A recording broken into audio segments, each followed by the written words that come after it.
చాడీలు, కుట్రలు, కుతంత్రాలు, అదేవిధంగా పరువు తీయటం, హేళన చేయటం ఇటువంటివి చేయకూడదు. శాపనార్థాలు పెట్టడం ఇటువంటివి చేయకూడదు. ఎవరైతే శాపనార్థాలు పెడతారో, ఎక్కువ తిడుతూ ఉంటారో అటువంటి వారు ప్రళయ దినం రోజు వసీలా అనేటటువంటి ఈ యొక్క అద్భుతమైనటువంటి యొక్క దానికి దూరమైపోతారని హదీస్లో కూడా చెప్పడం జరిగింది. అదేవిధంగా ఇతరుల యొక్క గోప్యతను, వారి యొక్క రహస్య విషయాలు మనకు తెలిసినా కూడా మనం ఇతరులకు తెలియజేయకుండా ఉండాలి. అదేవిధంగా ఇతరుల యొక్క తప్పులు ఏవైనా ఉంటే వాటిని మనం మంచి హృదయంతో మనం వారిని క్షమించడం కోసం ప్రయత్నించాలి. వారి కుటుంబాలను గౌరవించాలి. అదేవిధంగా మన యొక్క ఆహారం, కూరలు, పండ్లు ఏవైనా ఉంటే పంచుకోవడం కోసం ప్రయత్నించాలి. ఎందుకంటే ప్రవక్త ముహమ్మద్ సల్లల్లాహు అలైహి వసల్లం గారు మరి వారి యొక్క సత్యమనులతో చెప్పేవారు ఏమని, ఈరోజు ఏమైనా కనుక కూర వండితే కొంచెం లూజుగా చేయండి, మరి మనం లేదా కొంచెం నీళ్ళు ఎక్కువ పోసి తయారు చేయండి కూరని, మనం మన యొక్క ఇరుగు పొరుగు వారికి కూడా మనం దాన్ని పంచుకుందామని చెప్పడం జరుగుతుంది.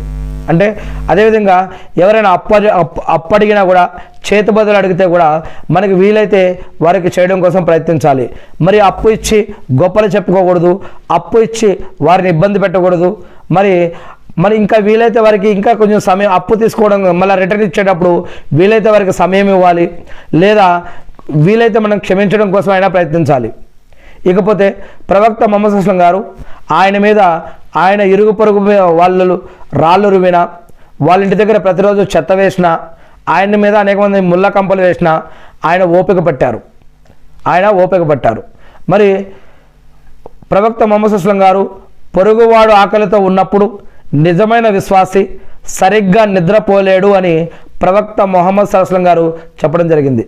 పొరుగువారు ఆకలితో ఉన్నప్పుడు మరి నిజమైన విశ్వాసి నిద్రపోలేడు, ఆయన లోపల ఏదో ఒక కలత కలుగుతూనే ఉంటుంది, బాధ కలుగుతూ ఉంటుంది. ప్రవక్త ముహమ్మద్ సల్లల్లాహు అలైహి వసల్లం గారు ఒక ముస్లిం కానటువంటి ఒక యూద బాలుడు మరణిస్తే, అతని పేరు లూసా బిన్ యహూద్, అతడు ఇంతకాలం అయిపోయినప్పుడు మరి అతని యొక్క తండ్రి ఆ యొక్క బాలుడి చివరి కోరిక మీదుగా మరి ప్రవక్త ముహమ్మద్ సల్లల్లాహు అలైహి వసల్లం గారిని కలవాలి, ఆయన ద్వారా కల్మా చదవాలి అని అన్నప్పుడు మరి ఆయన తండ్రికి ఇష్టం లేకపోయినా సరే ప్రవక్త ముహమ్మద్ సల్లల్లాహు అలైహి వసల్లం గారిని వెళ్ళి కలిసి పిలిచినప్పుడు ప్రవక్త ముహమ్మద్ సల్లల్లాహు అలైహి వసల్లం గారు ఇరుగు పొరుగు వారి హక్కుల పట్ల అల్హమ్దులిల్లా మరి ప్రవక్త ముహమ్మద్ సల్లల్లాహు అలైహి వసల్లం గారు ఆ యొక్క యూద బాలుని యొక్క ఇంటికి వెళ్ళటం, అతని యొక్క తలని తన ఒళ్ళోకి తీసుకోవటం, మరి అతనితో చివరి మాటలు మాట్లాడటం కూడా జరిగింది. ఇలా ముస్లింలే కాదు ముస్లిమేతరులతో కూడా ఆప్యాయంగా, అనురాగంగా, మృదు స్వభావంతో, మంచి పద్ధతులతో ఉండాలని ఇక్కడ మనకి ఖురాన్ మరియు హదీసులు తెలియజేస్తూ ఉన్నాయి. మరియు ఇతరులతో బహుమతులు ఇవ్వటం, తీసుకోవటం ఇది కూడా మంచి సంప్రదాయమే. మరి దారిలో అడ్డుగా